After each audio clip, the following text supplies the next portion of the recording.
Hi, I'm going to talk about booking at booths. I just got home from doing a booth and it was so much fun.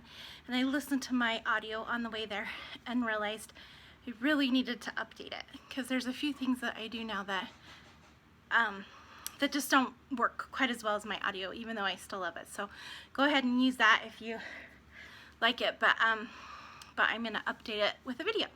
So booking at a booth. First I'm going to go over just some little basic booth rules. When you're trying to find a booth to do, you need to call up the event people and ask them if anybody has done a booth there before, because if they have, then it's their booth, which this helps protect us, so it's great. If it is within 30 days, then you can sign up to do that booth. So it just protects us and it's a great rule to have. And how you set up a booth, I think, can be all you. You can make it fun and do whatever you want to make it cute. I like to keep things simple, too much stuff, and then they're not looking at the book. So just keep that in mind. Sometimes an L or just one table up front so they can get to the books, or even a U-shape works, just as long as there's places for people to come in and shop and look around. So I think there are 5 key factors to making a booth successful. And so I'm going to talk about these today.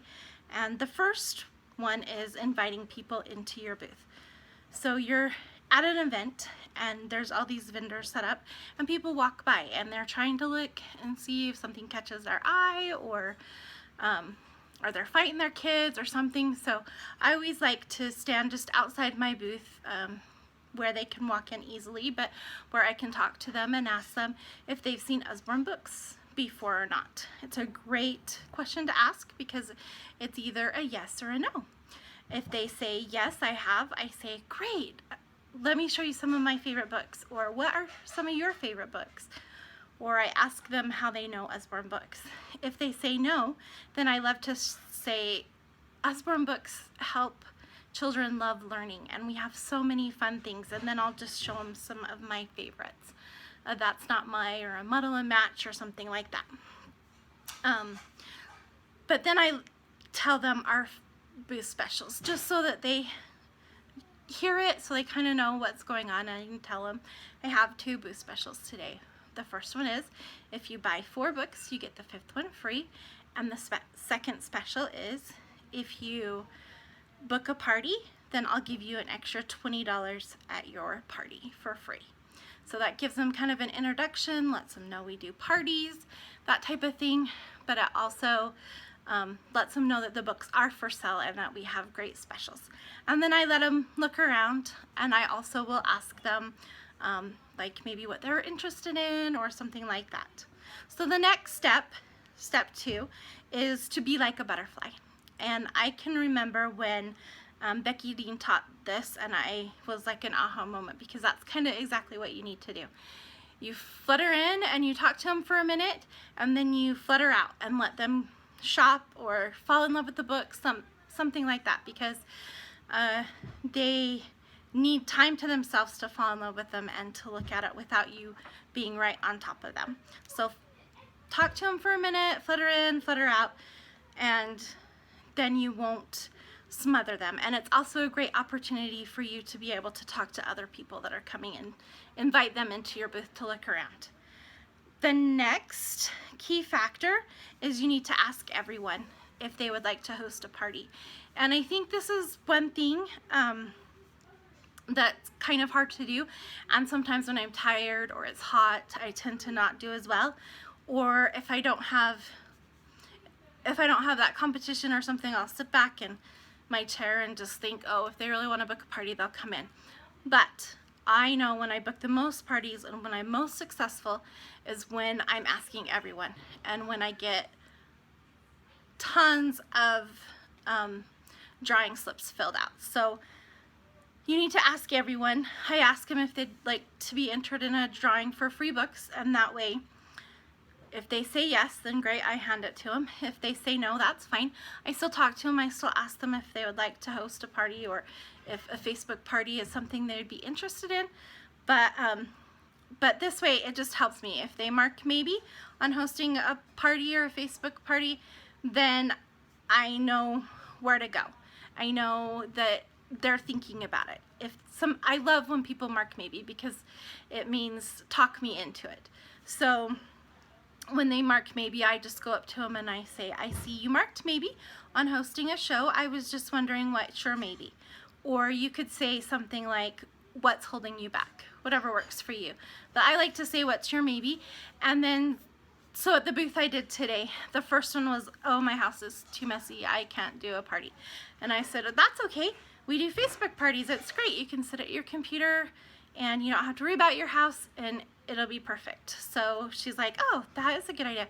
So I just grab the calendar and I tell her the next 2 available dates I have. I work Thursday and Friday. Which day works better for you? And she would say Thursday, and I tell her my next 2 available dates, even if it's only like 2 or 3 days away, because that's my favorite thing to do, is book really quickly. So they don't cancel that way, and they get really excited and hurry up and get it all done. So make sure you're booking quickly, and it will help you on keeping those parties booked on your calendar.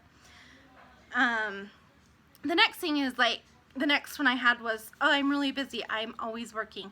And so I did the Facebook party with her too.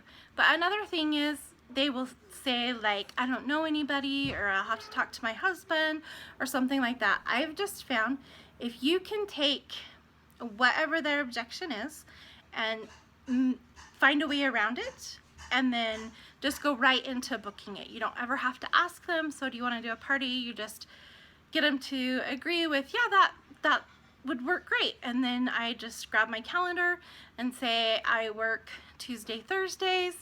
Which day works better for you, a Tuesday or a Thursday? And then I tell them, oh, I have the 13th and 12th available, or something like that. So it works easy. You just pick the date, and then you can write it on the calendar and then send them on their way. So that's the next step. Key factor is number 4, is you have to get the booking on the calendar. If you don't get it on the calendar at your booth, it's pretty much you're gonna have a lead, and you're gonna have to try for like 6 months to get that lead to go through. So get it on your calendar at your booth, and it's life-changing. So the best way to do that is to make sure you take those maybes and turn them into yeses. If they say yes, that's great. That's so exciting. All you do is pick up your calendar, ask them which dates work better for them. I work Tuesday, Thursday. Which day is better for you? They say Tuesday. Then you tell them your next 2 available dates. Put it on the calendar. If it's a Facebook party, you need to make sure you friend them on Facebook and tell them you'll send them some information quickly. And I just like to hand them one of our little mini catalogs with their date of their party and the time on it, and circle my information and let them know they can get a hold of me, and that I just friended them on Facebook to make sure to accept that friend request. The next thing is number 5. The next key factor to booking a party at a booth is to keep it simple. You have to keep everything simple. It goes really quickly, and as you're at a booth, if you try to explain all the wonderful things about our books and all the benefits that they get, all the half price and the replacement stuff and all that stuff, if you talk to them about everything like that, they're gonna be like, get me out of here, I don't want to be here, there's too much information, I don't understand what you're saying, all that kind of stuff. So I basically tell them I'm gonna give them the $20 free for booking off my booth. If I'm teaching a new person that's just signed up, I will tell them about the double free, or I might tell them the monthly special if I feel like I need to, but most of the time it's just that $20 extra free at the booth. And later on, when we're doing the party hostess coaching, then I will bring up the specials, but not until then, because at your booth you need to keep it simple and fast so that it's a really smooth and quick process. I like to just give them that mini catalog with the date circled, and so that they have pictures of the book, so they're still excited, but they don't need a ton of papers and stuff to take home, because I like to hostess coach with Facebook now. So if they do a home party and they don't do Facebook, then I will email or text them. But most of the time they'll do text or Facebook, so it works out great. So the 5 key factors in having great bookings at your booth is, first, you have to invite them in, talk to people, show them our wonderful books, let them fall in love. Number 2, you need to be like a butterfly. You can't smother them. Let them look around. Make sure you do talk to them, flutter in and flutter out. You can't just tell them your specials and then leave them alone, because then they leave your booth and you don't get a booking. Make sure you come back and talk to them. Make sure you have them fill out that drawing slip. Or if they don't want to, that you talk to them about booking a show. Make sure, so number 3 is ask everyone. And then number 4 is get that booking on your calendar at the booth. That is so important if you want to have a successful booth, is to get those bookings on the calendar at the booth. So talk those maybes into yeses by just pulling out that calendar and picking dates. Don't ever ask, so do you want to host a party? And number 5 is to keep things simple. The simpler it is, the quicker you can do it, the better success you'll have, and the more fun it is. So those are the 5 key factors. Then the next thing that you really need to worry about is follow-up. This is huge. If you don't follow up on your bookings at a booth, they're gonna lose interest, they're not gonna be excited anymore, and then you're gonna have cancellations. Now, you will have more cancellations at bookings at booths than on your Facebook parties or at a home show, but if you can keep in contact with them, book them close, it'll keep it so that they're excited and they want to host that show for you.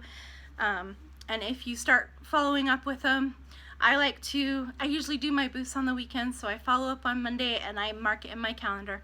Make sure you mark that follow up in your calendar. If you're gonna mark booth in the calendar, you gotta mark follow up in the calendar, because you will get maybes that didn't actually sign up, but they really want to do a party, and if you don't follow up with them quickly, you're gonna lose them. So make sure you do that follow up fast.